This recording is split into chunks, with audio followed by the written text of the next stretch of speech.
Thank you, Penguin Random House, for bringing me here.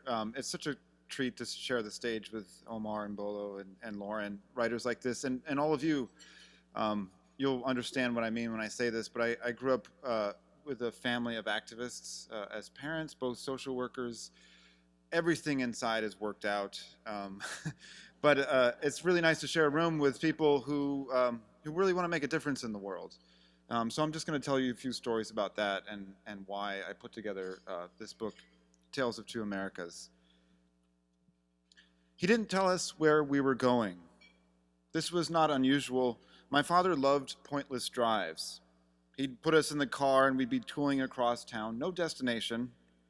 Sometimes they went on for 15 minutes, sometimes several hours. The idea that somewhere something else was happening, it called to him. And so on Christmas night in 1985, my brothers and I, there were three of us, strapped in for a surprise. We passed the malls and the turnoff to the adjacent suburbs. Then it seemed we were going to downtown Sacramento. Our hearts sank. This is a common experience in Sacramento. My father ran a family service agency there in the city that provided health and human services. They did things the government had given up on for people the government had given up on. Meals on Wheels programs, counseling for people just getting in or off welfare. His office was housed in a big old home with sticky floors and smelled of tab. That's a dated joke. All of us are full of the weird carcinogens that delicious drink had. Most of the time, my dad would stash us in a room with no toys, and we were told to wait. The whole place really smelled of disappointment. And looking back, I suppose it should have. That's what his agency dealt with, how to deal with disappointment. Anyway, it was dark now. We had sailed right past his office, and none of the streets were looking familiar. Where are we? We're here, come on, help me with this. My father opened the back of our banana-colored station wagon and yanked out several wrapped presents. Come on, guys. We followed him to the door of a house. My dad rapped on the door loudly, rap, rap, rap. A light turned on. The metal door opened and a woman appeared. She was dressed for work in the kind of outfit Lucy wore in I Love Lucy. She looked confused but friendly. Hi, we're your neighbors from the United Way. We just wanted to say Merry Christmas. By this point, my brothers and I were still holding the presents. We didn't know what we were doing there, but the woman behind the door, she had figured it out. Her eyes softened, and then she put on the face you make when you have another face to cover up. You are so kind, thank you. Stephanie, a girl our age, appeared behind the woman. This is my daughter, Stephanie. There we stood, on the other side of the door, two families. Ours, the five of us, theirs, the two of them. And that's when the girl our age burst into tears and ran to her bedroom. We use a horrible phrase to describe moments like this, teachable moments. But who's teaching and what? At 11, the lesson for me was way too complex. What was supposed to be an objective demonstration of generosity, giving is good, turned into a tutorial in the invisibility of power. That it takes power to give and power to create moments for learning rather than have them thrust upon you. Stephanie had decoded all of that in under a second, and it made her feel ashamed. Meantime, it would take me 20 years to make sense of that night, because as a middle-class striver, I had other teachable lessons I was paying attention to, mostly in books. You read the right books, you follow the plan, you take the classes, you do the right activities, you get into the schools that enlarge your life progressively, sequentially, logically, coherently. But of course, we often learn the most from what we see. It sits inside us like a spinning top, moving of its own accord until we grab it. That Christmas set one such dynamo in motion. Here's another one. All those nights I stayed up late as a teenager, reading books, doing my homework, determined to get into college, I often shared the dining room table with my mother, who was a social worker like my father, a professional listener. Most of her patients were in hospice, and this was the 1980s, so hers were cancer patients, Alzheimer patients, and early AIDS patients, dying in terror, lonely, angry, bewildered. Why had this happened to me? She said she heard the most. While I dutifully extracted the teachable lessons from the core curricula of the San Joaquin Unified School District, she wrote down patient notes of her visits. I see her now in memory's lamp, bent over her notebook, transcribing the stories I now know. There was something holy in what she was doing. She had turned herself into an abacus for pain, recording and measuring and holding what was often seen but had remained invisible, the stories of people who were suffering. I tell you this now because eventually the meaning of those stories caught up to me, because life did. I did work in publishing, and I did turn myself into a freelance writer. I did spend decades reviewing books for newspapers, probably over 1,000 of them, and became the editor of a literary magazine, Granta, in London, and did all the things a striver in my field with a passion for literature would do, because I genuinely love it. I loved it. I love the possibilities of literature, what it was, what it is, what it stands for. I believe in all of it. All of these things are true. But here's another story from the multiverse. What if I told you that if I had to construct a reunion of this gift exchange, say 15 years after the fact, that just 2 members of my family would be on that doorstep? My older brother would be homeless, living out of a van on a construction site in Oregon with his 120-pound Malamute, who he'd wrestle at night to remind who his top dog. It's a true story. My brother is fearless. My younger brother would be in full schizophrenic breakdown. My mother would already be in the steep decline of a frontal lobe dementia. And come to think of it, my father, who took care of her through this illness, the one that garbled her speech, that stumbled her legs, that sat her down, and then turned her into just the ability to smile, and then clicked off the lamp behind her lights of her eyes. He wouldn't be there on that reunion porch either. No, he would be doing what I do not think in all of his tours through the multiverse he himself ever expected to do. He would be waiting for a social worker to come to his door to listen to him talk about his unbelievable problems. In 2013, it was the combination of all this and its consequences that made me quit my job at Granta and move from London back to New York City. I'd left a city in the middle of the economic crisis and returned to a Gotham in the flamboyant throes of a new bubble. Everywhere I went, there were more people living on the street, often in the torment of mental illness, and there were more places to spend more money than ever before. Spas, dog spas, hair spas.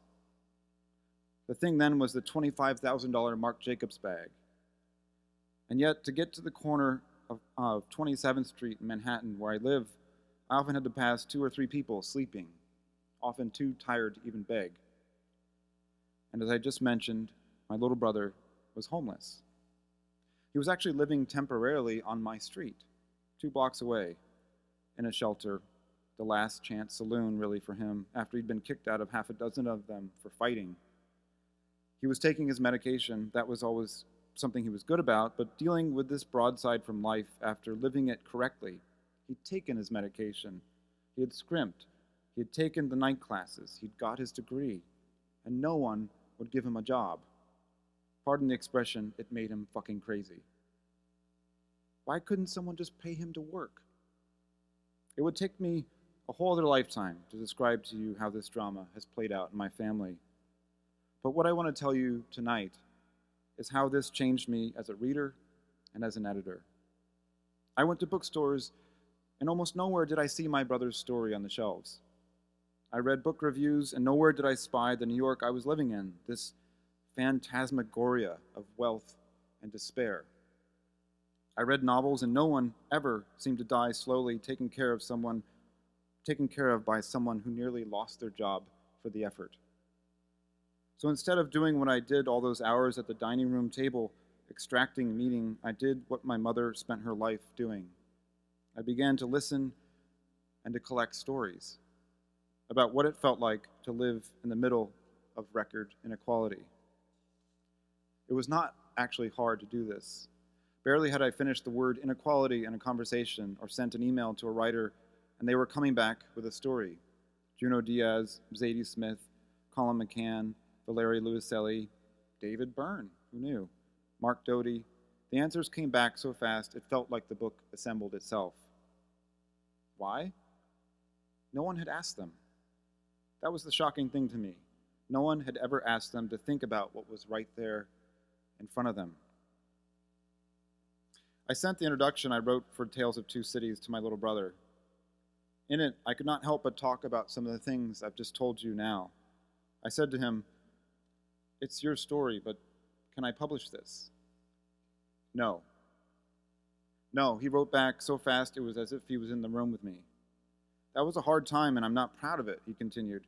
He had gotten off the streets, he had moved, he landed right here in Texas, where he got a job at last. I'm ashamed of it, he said. So I did something I think only the necessary angel of my mother, who had died by then, made possible. That it even occurred to me. I asked him, "What if you told me your story?" By the end of the day, he had sent me a beautiful essay about being homeless, about what needing help feels like, feeling invisible, and what it does to you.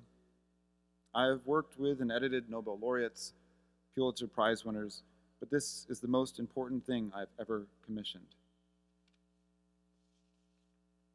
The book, called Tales of Two Cities, came out in 2014, right in the middle of Bill de Blasio's mayoral campaign, when he was talking a lot about the record inequality in New York. There was a launch at Housing Works Bookstore, a nonprofit in New York, which, if you've never been, has 60,000 books, catwalks, all of the books donated, and all the proceeds go to homeless New Yorkers with HIV and AIDS and helps them get job training and housing. It's a great place.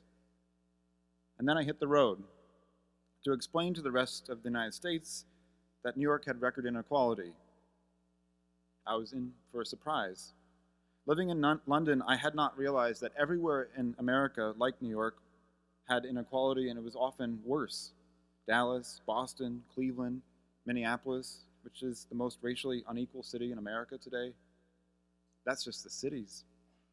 I had an event in rural Maine, and afterwards a man came up to me, pointed out the window, and he said, "Do you see that mill? For 5 decades, that thing poisoned our water. And you know where the money went? To build a mansion on Fifth Avenue." I went on the road to tell stories and wound up listening to them. So that is how the book I'm here to tell you about was born. And I want you to know this history because I need you to know and understand that I know listening is hard. You've done great tonight, by the way. And we don't get better at it by listening to numbers either. For more than 5 years now, inequality has simmered on the countertops of American newspapers. How the top 1% owns more wealth of the country than it ever has in the last 50 years. And we know this gap is growing. But this vast gap is really just a symptom. And you need only listen to people's stories to realize that the causes of it come from an intersection of deep inequalities in this country, some of them as old as the country itself, and all as complex as a single human being. Among them are the facts that this nation was built on the back of stolen labor, that with the failure of Reconstruction, racial bias was stamped onto the culture at its deepest roots, and continues very obviously to this day, that restrictions on immigration and the way immigration law is enforced are unequal, that the war on drugs punish some people more than others, that sexism and gender imbalances mean women and trans people have to constantly fight for their basic human rights, that globalization gutted manufacturing jobs, that it supported the middle class, that when people get sick, they often lose everything, unless they have great health care, and that in life, liberty, and the pursuit of happiness, part of being American, predatory lenders are waiting at every turn. So when I began to put together Tales of Two Americas, I turned to people I knew listened as well as told stories. The anthology needed to be geographically diverse, since this problem does not distinguish between red states and blue states. It also needed to be racially diverse, because obviously, so is our country. And it needed to be a book that turned a problem inequality into a question. What does it mean to be an American today? And how does it feel to be living in these unequal times? The answers are as diverse as the 36 writers that responded, who range from Pulitzer Prize-winning reporters like Hector Tobar and Timothy Egan, writers who are on fire today like Kayse Lehman and Roxane Gay, to first-time writers on their first publication like Raymond Doreen, a student in Chicago who wrote a short story about two men mowing the lawns of foreclosed homes. Work is a frequent concern for the first-generation Americans like Manuel Munez, whose migrant father sacrificed everything to come to this country. The question is, was it worth it? Richard Russo doesn't know. He watched the glove-making grandfather that he grew up with lose his industry to globalization. And he knows that when you take a person's work away, you also take their dignity. Sarah Smarsh's brother has lived with this truth. A fourth-generation Kansas farm kid, second in his family to go to college, he can't find work or a job, and so he sells his blood plasma. Adjacency is a powerful thing, and I think it's best demonstrated in an anthology which structurally demonstrates and asks, why is your life yours and mine mine? The question is on the mind of the MacArthur Genius Grant winner Karen Russell in this collection when she moves to Portland to make a home in the middle of a homelessness epidemic in that city. What responsibility, she wonders, comes after you ask the question, how did I get to be me and you? Pulitzer Prize winner Anthony Doerr muses on the very same thing when he arrives home one night from his son's lacrosse practice in Boise and finds a man sleeping in a car at the foot of his driveway. That man may have been doing what people often do when things get bad enough. They leave, they flee, they pack up, they move on. But the things we touch us and can't always be outpaced or outraced. The returning Iraq War veterans of Jess Rolifson's graphic novel know this well. Coming back to an America often fearful of vets and their psychological damage, she asks the people she talks to, how do you reassure people that you're okay? You're okay to be alone with their children. Sometimes people don't get to answer that question, I'm okay. Like Alejandro Nieto, who grew up in San Francisco and was waiting in a park one afternoon when two police officers accosted and shot and killed him. This is the story of Rebecca Solnit's piece in the anthology. And she notes that the area had gentrified around Nieto, and neither they nor the men who called the police recognized him. So he was feared. Had the police been from the neighborhood, he would be alive.